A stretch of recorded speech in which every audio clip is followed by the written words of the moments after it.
What happens when you lose a buyer for a very unique property? Hey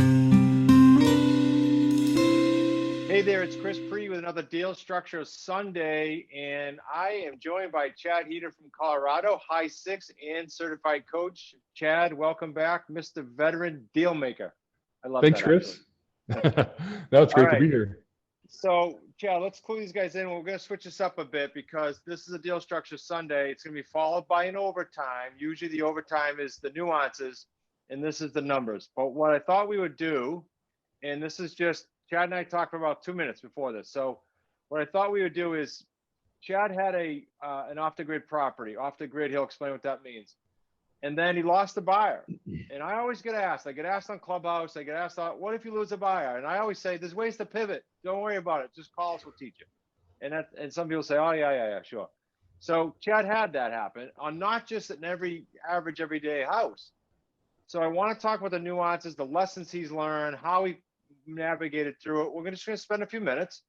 I'll be cognizant of the clock, and then we're going to let you go over to Smart Real Estate Coach Academy and fire up this week's episode of the deal structure so you can see the numbers. So we flip-flop the order. So Chad, with that little backdrop on, you had the first one, it's on a deal structure somewhere, how much you made, how long it lasted, and let's just do high points to move into the new deal. Sure. Yeah, so I got this property in November of 2019, and it was contingent on finding a buyer. Took 5 months to find a buyer, and just some background, because it's an off-grid property. Plus it was not finished, so it was a new build. They started in 2016. The owner was one of the contractors who I purchased it from. They're a retired couple, and they essentially just ran out of steam. And I took the property. It was permitted up to the plumbing, to the rough-in plumbing and the rough-in electrical. So essentially, someone for the finishing the house itself came in would need to come in and do the flooring or carpeting. Sheetrock, appliances, and you'd have a beautiful, mountainside, 2,500 square foot mountainside chalet. Let me comment there, Chad. This is interesting because I also get the question, not what if you lose a buyer, but we get all the time, what if the house needs work? Do you guys do work? So how much did you spend on the rehab when you first took on this house? Zero on the rehab, zero on anything to begin with. Yeah. As long as it's habitable, right? As long as you can get in there. Well, okay, yeah. So here's the thing. So this property came with an RV, a fifth wheel. So on the property, which is a great incentive for a buyer to, and this is what both buyers had done is live in that RV while they complete the project. So just your average everyday property. So different. Yeah. So besides that, it's off grid. So 100% off grid, meaning that it was solar and has a well, has its own septic, all of that. And so buyers would come along and say, well, can I connect to electrical? Well, if you want to do if you want to invest about $110,000 to draw electricity from a mile and a half away, yeah, you can. So it required a buyer that came along would need about $100,000 minimum to finish the property. We then discovered there were some issues with the solar layout as well. And so this first buyer that we found last May, good buyer, passed all the tests, passed all the screenings, and he and his fiance broke up within the first week of moving in. So there is, when we talk about life events happening, with buyers, a life event happened. And he thought he could carry on the property, but he couldn't. And by October, he missed his first payment, and I went through at that point, got on the phone with you, walk through, okay, I've got to pivot, Chris, I've got to pivot. What do I need to do? And so we walked through that scenario. I got an attorney involved in starting the eviction process, sending out the letters. I spoke with Nick, along the way as well. Nick was really helpful. You need to send out this letter. You need to, keep on them to try to get those payments. And you and I talked to this guy. You and I talked to the previous buyer as well. We set up a plan for him. So it was, we wanted to do right by everyone involved. And then he wasn't able to follow through. I didn't have to go through. I'll chime in there because you made a really good point and you're going like great chronological order. We always get on the phone. Like even when we say, I don't know, they're probably just going to give us bullshit, or I don't know, I think they're down and out. We get on and we go, look, we're here to win. You got in this house to win. You get in this house to cash out. So here's the plan. And we did that for him and he struck out again. So we you always try morally and ethically. Sure. You give people the benefit of the doubt until proven that they can't do it. So, fortunately, I didn't have to go through a full eviction process. He moved out the property by the end of December. Let me comment on. Can I comment on COVID, Chad? Sure. So pre-COVID, and you can go back and watch Chad's steel structure on this house. It took, like you said, 5 months.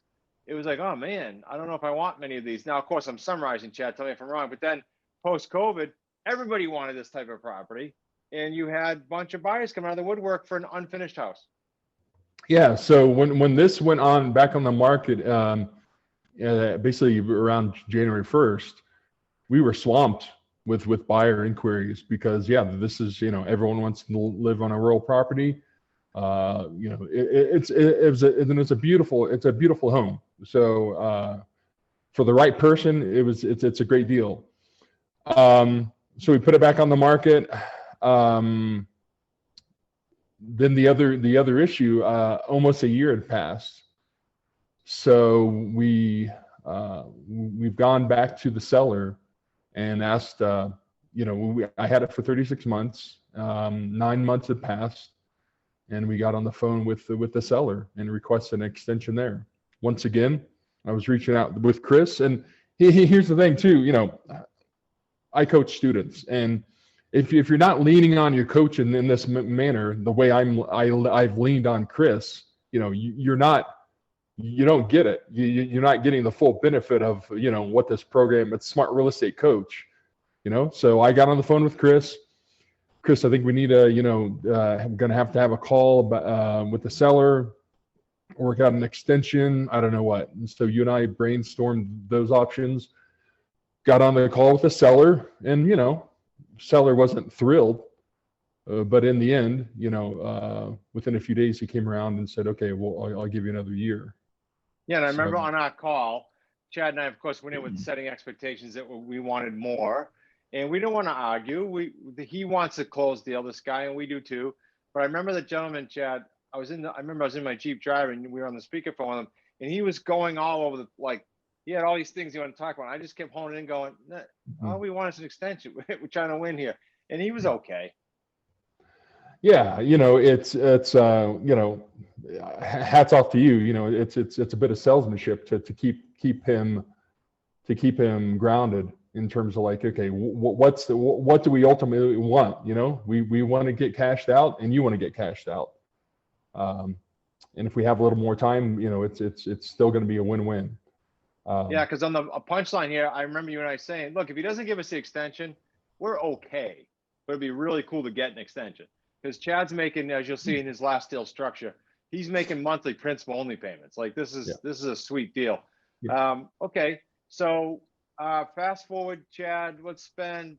We got 2 or 3 minutes to spend on this new buyer. Yeah. You had a whole bunch, but this new buyer was a serious buyer who came from far away, did inspections and everything. Yep, serious buyer. Here's the thing too that I learned. I'd gone through so many buyers visiting the property. And in the end, it's a property at 9,000 feet. You've got to live off grid. You've got to finish the property. So you've got to have 100K plus, of funds that you can verify right off the bat. And so I would be talking to people, and I'd say that within the first a couple lines. Hey, great that I know you're interested in the property. Do you have do you have $100,000 that you can verify to go forward? And I only took a couple serious buyers at that point. This guy's he was a contractor. They lived in Las Vegas. They loved the property, as we discussed. They came out. He and his son and his wife drove out one weekend, which is I think an 8-hour drive, and spent 2 or 3 hours with me around the property, which is unusual too. I would normally not spend that much time with someone, but he was going over the property with a fine-tooth comb, I thought. At that point, he ended up coming back 2 weeks later and doing it again. But after that first meeting, I thought I had it locked up, and he called back 3 days later and said, the numbers just aren't working. So I thought it was, I thought I lost him. And then he ended up calling back maybe a week later and said, you know what, I've got an offer for you. And I took that offer, bounced it off Chris, and we had 2 options, and we chose a good option. So he came out last weekend. Yeah, 2 days. We spent there. Spent a day and a half, and then by Saturday afternoon, we met at my office. He brought a cashier's check and cash and signed it off, and it was a done deal. And just I would love to find 10 buyers like that. Yeah, because you got all the inspections and all the potential headaches over the front, and if there's an issue, Exactly. okay, you move on, and it wasn't. So great kind of positioning for these guys to go to Smart Real Estate Coach Academy, .com, fire up the overtime. We're gonna just kind of switch gears and now just show you the math, because usually we do metric, and then we jump to nuances.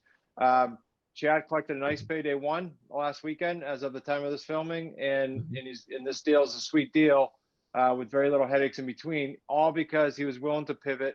And Chad, to your credit, I said to you today and on the high 6 calls, there are brand new people, even in a 90-day jumpstart program or our starter program that you coach, maybe, and other coaches coach, that say, oh, I don't want to bug my coach, or I don't want to bug so-and-so, I don't want to bug Chris. You have an issue, you call, we nail it together, it's teamwork. Bug me. Yeah. I tell, and with the folks I'm working with now, the students, get me on a 3-way call. Here's the thing too, as a student, yes, you may understand you may understand, like I thought I did when I first started working with Chris. I understand QLS. I understand the structure. We definitely know more than 90% of investors about lease purchases, owner financing. But sometimes when you talk to a seller, you think, maybe they don't want the deal. Maybe the deal is not for them, or we're listening to it from a different perspective.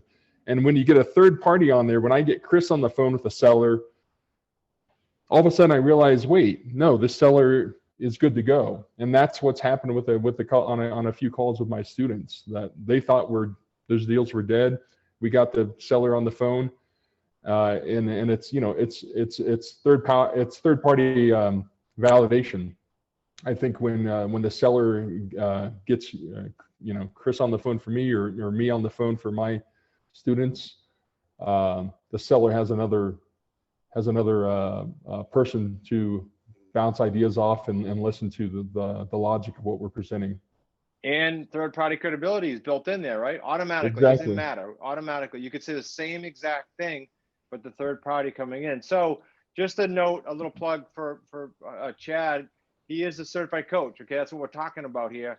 If you resonate with what Chad said, because we have different coaches, you say, well, that'd be cool. Chad's been through all those pivots. He works closely with Chris and Zach and Nick. That'd be cool to be coached by him.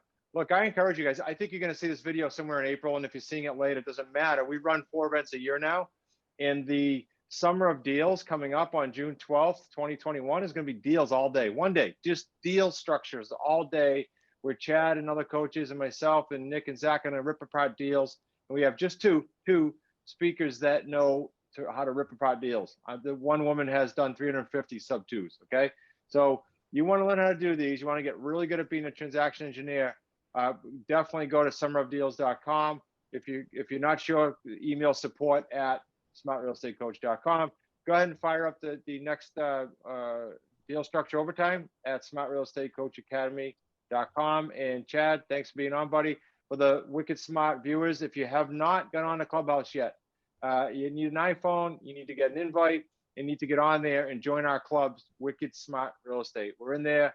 We have rooms open 3 or 4 times a week, and we want to see you in there. We want to help you out. It's free. Get your butt on there. Chad, great job, buddy. We'll see you on the overtime. Thanks so much. Talk soon.